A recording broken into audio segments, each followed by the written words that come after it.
नमस्कार साथियों, मेरा नाम है आर के सिंह। संस्कृति आईएएस के सरकारी योजना एवं कार्यक्रम सीरीज में आप सभी का स्वागत है।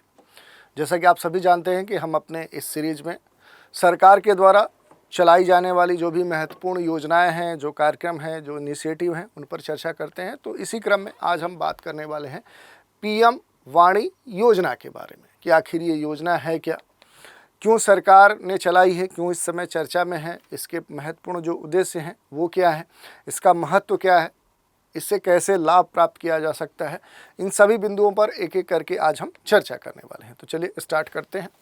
बात करेंगे पीएम वाणी जो योजना है आखिर क्यों चर्चा में है।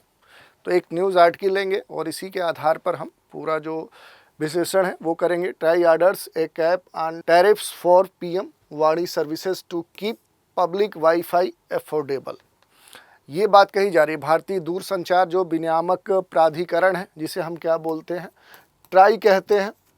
तो ये जो भारतीय दूरसंचार विनियामक जो प्राधिकरण है, इसने हाल ही में सार्वजनिक जो वाईफाई है उसे काफ़ी कम दरों पर काफ़ी किफ़ायती बनाए रखने के लिए जो पीएम वाणी योजना है, ये जो योजना है, इस योजना के अंतर्गत जो सार्वजनिक डेटा कार्यालय हैं, जो पीडीईओ हैं, इन पीडीओज़ को ख़ास तौर पे इनसे ये जो कार्यालय हैं इनसे वसूले जाने वाले जो शुल्क है, जो इसके लिए जो भी चार्ज है, उसकी जो सीमा है वो निर्धारित की है ताकि ये अफोर्डेबल हो सके और सार्वजनिक जो वाईफाई है उसको किफ़ायती बनाए रखने के लिए ट्राई ने पीएम वाणी जो सेवाएं हैं उनके लिए जो शुल्क है उसकी सीमा तय करने का आदेश भी दे दिया है। ट्राई के नवीनतम जो मूल्य निर्धारण ढांचे हैं, जो स्ट्रक्चर है, उस स्ट्रक्चर को छोटे पैमाने के जो पीडीओज हैं उनके लिए कहीं ना कहीं सामर्थ्य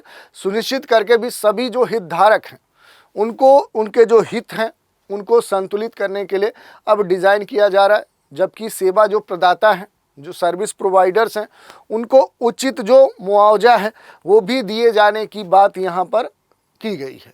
तो इस कारण से देखें तो ये जो मुद्दा है ख़ास तौर पे चर्चा में बना हुआ है।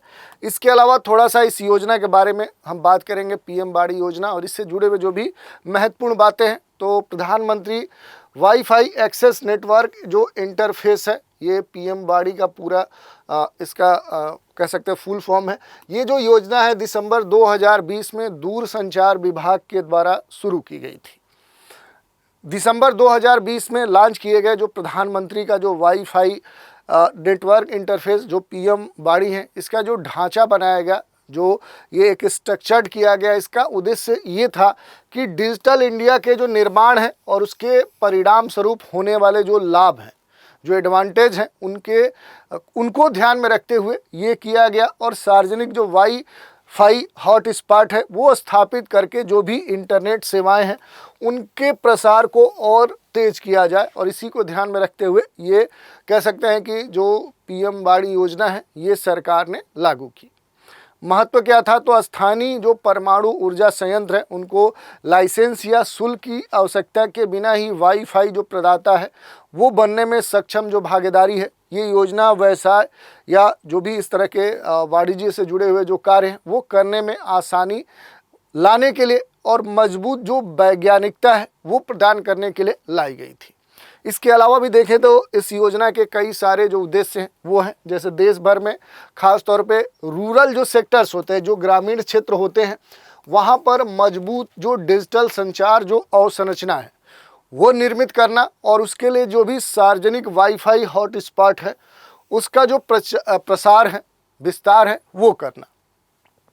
जो भी पब्लिक स्तर पे जो सार्वजनिक जो हॉटस्पॉट हैं उन तक जो बेहतर पहुंच है, उस पहुंच के द्वारा सरकार का जो लक्ष्य है वो छोटे और जो सूक्ष्म उद्यमी हैं, मिडिल या माइक्रो कह सकते हैं कि इस तरह के जो भी एंटरप्रेन्योर्स हैं उनके लिए क्या करना है कि रोज़गार बढ़ाना है। यही नहीं, इसका एक महत्वपूर्ण बात ये भी देखने को मिला है कि वंचित शहरी जो गरीब हैं, खास तौर पे देखिए जो वंचित शहरी गरीबी वाले जो लोग हैं, गरीबी रेखा के अंदर आने वाले जो लोग हैं, यही नहीं जो ग्रामीण क्षेत्र में रहने वाले जो परिवार हैं, जो रूरल फैमिलीज हैं उनको ध्यान में रखते हुए कम लागत वाली कह सकते हैं कि जो इंटरनेट सुविधा है, कि ताकि इन क्षेत्रों के लोग जो शहरी क्षेत्रों में जिनकी आय कम है, एक तरह से वो गरीब हैं, तो शहरी वंचित गरीब लोग और ग्रामीण जो परिवार हैं उनको कम लागत वाली जो इंटरनेट सेवा है वो क्या हो, वो प्राप्त हो सके। यही नहीं, ये जो योजना है, जो भी स्थानीय स्तर के दुकानदार हैं, तो स्थानीय जो दुकानदार हैं और जो विभिन्न प्रतिष्ठान हैं उन तक इंटरनेट पहुंचाने के लिए वाईफाई उपलब्ध कराना और उन्हें इसके लिए कहीं ना कहीं मोटिवेट करना इस योजना का महत्वपूर्ण उद्देश्य है, जिसके लिए लाइसेंस की आवश्यकता ही नहीं होती है। सबसे महत्वपूर्ण बात यह है कि इसके लिए इन लोगों को किसी भी लाइसेंस की ज़रूरत निर्धारित नहीं की गई है सरकार के द्वारा, न ही कोई रजिस्ट्रेशन की बात कही गई है कि न ही इनके लिए कोई रजिस्ट्रेशन करवाना होगा। तो इस तरह की दोनों बातें यहाँ पर निर्धारित की गई। अब थोड़ा सा ये जो पूरा बीएम पाणी जो इकोसिस्टम है इसके बारे में देखें कि जो ये पीएम वाणी जो योजना है इस पूरे तंत्र का जो महत्वपूर्ण घटक है, आखिर इसके तहत कौन कौन शामिल है। तो पब्लिक डेटा जो ऑफिस है जिसे हम पीडीओ कहते हैं, ये केवल वाणी अनुरूप वाईफाई जो एक्सेस पॉइंट है वो स्थापित और रखरखाव के साथ संचालन करने की जिम्मेदारी है। इसके अलावा ग्राहकों को जो ब्रॉडबैंड सेवाएं हैं वो प्रदान करेगा। इसके लिए दूरसंचार विभाग से किसी भी लाइसेंस की आवश्यकता की ज़रूरत नहीं है, ये स्पष्ट इसी के तरह देखें तो इसके अंतर्गत ये अधिकार दिए गए हैं कि ये चीज़ें आप सुनिश्चित करोगे।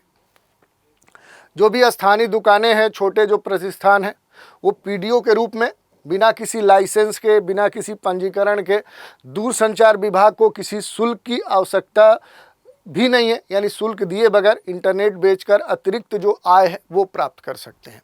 इसके अलावा इसके अगर कंपोनेंट की बात करेंगे तो पब्लिक डेटा जो ऑफिस एग्रीगेटर हैं उनको इसमें शामिल किया गया है। पीडीओ का एग्रीगेटर होगा और प्राधिकरण और जो लेखांकन है उससे संबंधित जितने भी कार्य होंगे वो ये करेगा। इसके अलावा जो ऐप प्रदाता है ये उपयोगकर्ताओं को पंजीकृत करे और उनके पंजीकृत करने के साथ ही आसपास के जो क्षेत्र हैं उसमें वाणी के अनुरूप जो भी वाईफाई हॉटस्पॉट है उसकी खोज करने के लिए एक ऐप विकसित करेगा और इंटरनेट सेवाओं तक पहुंचने के लिए ऐप के भीतर इसे क्या करेगा, प्रदर्शित भी करेगा। तो इस तरह की बातें जोड़ी गई हैं। केंद्रीय अगर रजिस्ट्री की बात करें तो ये ऐप प्रदाताओं को पीडीओ जो है इनका विवरण बनाए रखेगा और प्रेजेंट सिनेरियो में इनके रख रखाव और सेंटर फॉर डेवलपमेंट ऑफ जो टेलीमेटिक्स है, जो C होता है, उसके द्वारा पूरा इसका रेगुलेशन किया जाएगा। तो इस तरह की बातें कही गई हैं। इसके अलावा अगर हम पीएम वाणी इंटरनेट के उपयोग के बारे में हम बात करें कि आखिर इसका उपयोग कैसे करेंगे, तो जो उपयोगकर्ता सार्वजनिक वाईफाई के माध्यम से ब्रॉडबैंड का उपयोग करना चाहते हैं तो उसे संबंधित ऐप डाउनलोड करना होगा, प्रमाणीकरण करना होगा और उसके बाद ही किसी भी सार्वजनिक वाईफाई हॉटस्पॉट पर ब्रॉडबैंड का उपयोग कर सकता है। जब भी यूजर्स क्या करे, किसी सार्वजनिक वाईफाई हॉटस्पॉट पर पहुंचता है तो मोबाइल फ़ोन पर मौजूद जो ऐप है वो विभिन्न जो उपलब्ध नेटवर्क होंगे उनको दिखाएगा और इसके बाद जो उपयोग करते हैं वो अपनी पसंद के वाईफाई नेटवर्क चुन सकते हैं। एक निश्चित राशि का भुगतान कर सकता है या तो ऑनलाइन या वाउचर के माध्यम से, और शेष जो राशि है वो समाप्त होने तक नेटवर्क का उपयोग कर सकता है। तो इस तरह की बातें कही गई हैं। तो ये पूरा योजना थी और चर्चा में क्यों है और इसके बारे में जो महत्वपूर्ण बातें हैं उन पर हमने चर्चा की। इससे जुड़ा हुआ एक महत्वपूर्ण कह सकते हैं कि नीति है राष्ट्रीय डिजिटल संचार नीति 2018। ये जो नीति है ये डिजिटल संचार नीति और भारत के लोगों की खुशहाली के लक्ष्य को प्राप्त करने के लिए जो डिजिटल संचार जो पूरा नेटवर्क है उसकी जो एक परिवर्तनकारी जो कह सकते हैं कि क्षमता है उसको शामिल करते हुए ये लाई गई थी। और राष्ट्रीय डिजिटल जो संचार नीति है ये 2018 के द्वारा वर्ष 2022 तक ये भी लक्ष्य रखा गया कि 10 मिलियन सार्वजनिक जो वाईफाई है वो इकाइयाँ स्थापित की जाएंगी। इसके कई सारे उद्देश्य हैं जो ये नीति लाई गई, जैसे यूनिवर्सल ब्रॉडबैंड एक्सेस सुनिश्चित करना, 4 मिलियन जो रोजगार है वो सुनिश्चित करना, डिजिटल संचार क्षेत्र के सकल घरेलू उत्पाद का जो योगदान है उसको 8% तक बढ़ाना, डिजिटल जो संप्रभुता सुनिश्चित है वो करना, इसमें सभी नागरिकों के लिए जो 50 Mbps स्पीड है उससे ब्रॉडबैंड उपलब्ध करवाना और जिन क्षेत्रों में सेवाएं उपलब्ध हैं उनके संदर्भ में विशेष सुरक्षा करना, 100 मिलियन जो अमेरिकी डॉलर है उनका निवेश आकर्षित करना, 10 लाख लोगों को नए युग कौशल के प्रशिक्षण प्रदान करना। तो ऐसे बहुत सारी जो कह सकते हैं कि कार्य हैं, जो उद्देश्य हैं, वो इस नीति में निर्धारित किए गए। राष्ट्रीय जो डिजिटल संचार नीति 2018 ये इंटरनेट ऑफ थिंग्स तंत्र का विस्तार करने पर खास तौर पे जोर देती है, डेटा संरक्षण स्थापित करने पर जोर देती है, डिजिटल संचार में स्पेक्ट्रम और जो भी सुरक्षा है वो सुनिश्चित करने पर खास तौर पे ध्यान देती है। यही नहीं, अगर हम बात करें तो राष्ट्रीय संचार नीति का जो उद्देश्य वर्ष 2022 तक कुछ खास जो कार्यनीति प्रस्ताव हैं उनका उपयोग करना, ये सारी बातें कही गई है कि सभी के लिए ब्रॉडबैंड का जो प्रोविज़न है वो करता है ये नीति। डिजिटल संचार में 4 मिलियन के अतिरिक्त रोजगार सृजन की बात करता है। भारत की आस्था में देखें तो डिजिटल जो संचार क्षेत्र है उसका जो योगदान है उसे बढ़ाने पर ये बात करता है। वैश्विक मूल्य श्रृंखला में भारत के जो योगदान है उसको प्राप्त करने की बात करता है। डिजिटल जो संप्रभुता है वो सुनिश्चित करने की बात करता है। तो इस तरह के बहुत सारे इसके लक्ष्य हैं।